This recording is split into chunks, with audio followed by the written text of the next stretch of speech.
Hi, this is estate planning attorney Ed Goodson.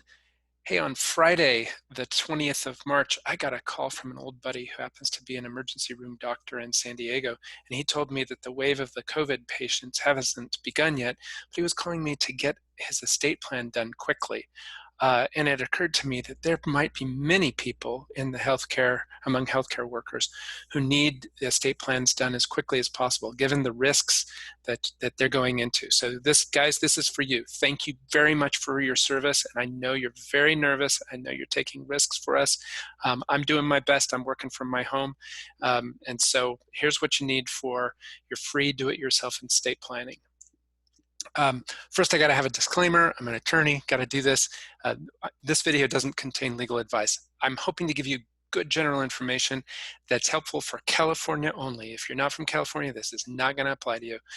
Legal advice is what you get when I speak with you about your particular situation. Give me a call. The phone consult is free. I'm happy to talk with you, especially if you're a healthcare worker.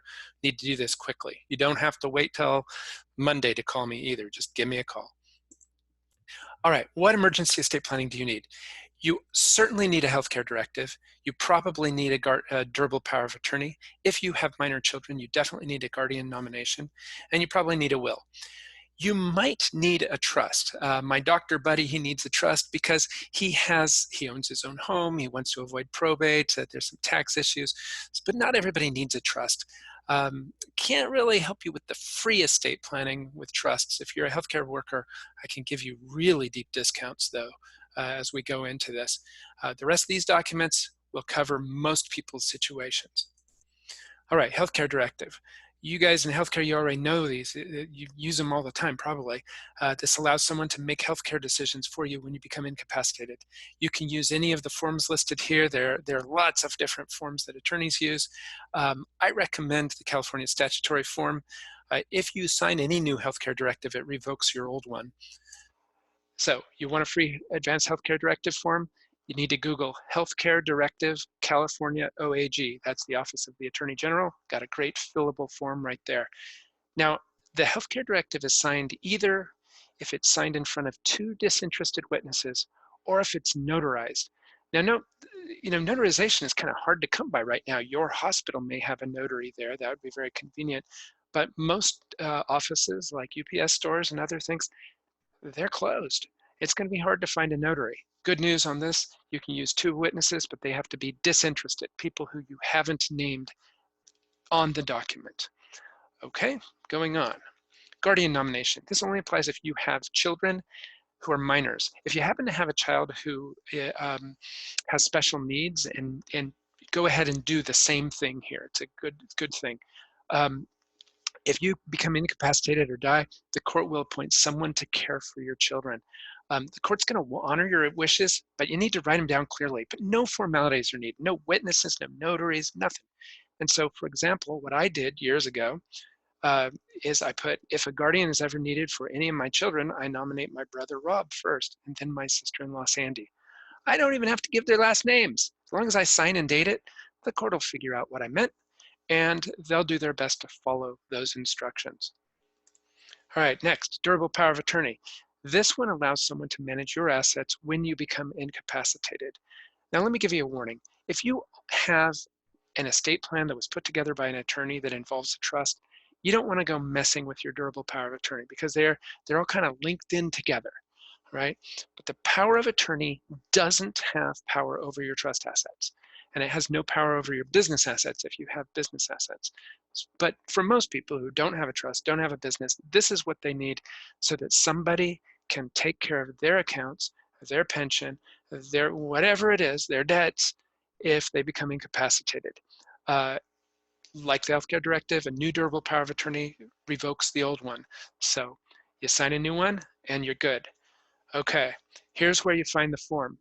The LA County has an excellent form. Just recommend that you use this. Google LA County, all one word, Uniform Power of Attorney. You'll get this link, and it's a great form. These things are valid only if they're notarized, so witnesses don't help you on this one. On the form, it asks, if you name more than one agent, do you want them to act jointly or separately? And the answer for most people is going to be separately. Jointly is really hard to get the banks to deal with. You know, if you've ever played Monopoly and you choose a banker, why would you want to have two bankers? All right, just have one banker at a time. And same deal with durable power of attorney. Just have one agent. So say that you want them to serve separately. All right, wills. Wills indicate who gets what after you die. And you nominate an executor, but the executor just has to follow the rules of the will. Wills do not help you avoid probate. A lot of people think so. It doesn't. And also, wills are limited in their application. They don't apply to all your assets. If you have trust assets, the will doesn't apply. If you have business assets, the will may or may not apply. If you have jointly owned assets, say with your spouse or with your brother or your sister, the will doesn't apply to that. It just goes to them. If you have pay on death beneficiaries, so for example, you have an insurance policy or maybe an IRA account that says, when I die, I leave everything to my son. I leave this account to my son. Well, the will doesn't apply at all. The pay on death beneficiary designation with the company, that's what applies to that asset. So wills kind of just deal with things that weren't dealt with some other way. All right, there is a statutory form. You can get it from the California Bar Association. So you write CalBar statutory will form. It's not a great form. You know what? Many people are going to be better off using holographic will. This is one that you write out in your own hand. You can't type any of it. You date and sign it. All right. So no witnesses are needed, but you got to write it out in your own hand. So maybe writing in your own handwriting, you say, this is my will. When I die, I leave everything to my spouse, and you sign and you date it. This saves a lot of people going through probate, because if it goes to your spouse, it doesn't go through probate. And it solves a lot of confusion, especially if you have substantial separate property that's non-community property. If you want everything to go to your spouse, you want to make sure, please write out one of these wills. Again, write it in your own hand. Strangely enough, I've gone backwards on this slide. Don't use pre-printed forms other than the California statutory form. Pre-printed forms just don't work here. You can write it out yourself, or you can use the California statutory form. Or you can get one from an attorney, and that's always worthwhile. Again, if you have a trust-based package, don't change your will without talking with an attorney. All right, next, trusts. If you already have a trust, talk with an attorney before changing the trust, the will, the durable power of attorney. So what does a trust do? It helps you avoid probate on the death of an unmarried person who owns a home or other real estate, or over 166,000 of other assets. So the basic idea is that if you die and you leave everything to your spouse, there's not going to be a probate anyway. If you die and you don't own your home and your assets that go under the will would be less than 166,000, there's not going to be a probate. So a lot of people don't need trusts. There's another thing that a trust does, is avoids court guardianships for minors who inherit. So this is a big one.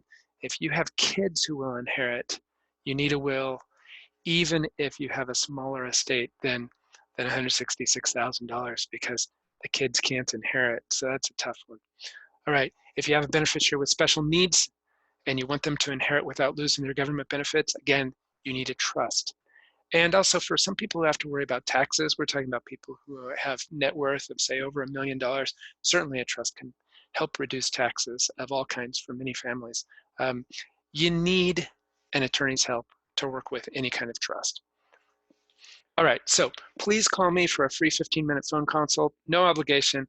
Just call me at that number there. I serve the entire state from my home office near Sacramento.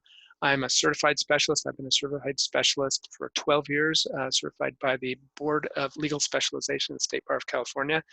I will give really deep discounts to anybody who's a healthcare worker right now going through this crisis. And for you healthcare workers out there, thank you so much for your sacrifices to protect our community. My family's doing everything we can by staying in our home very diligently, and I'm glad you guys are out there doing everything you can to help all of us. Thank you so much.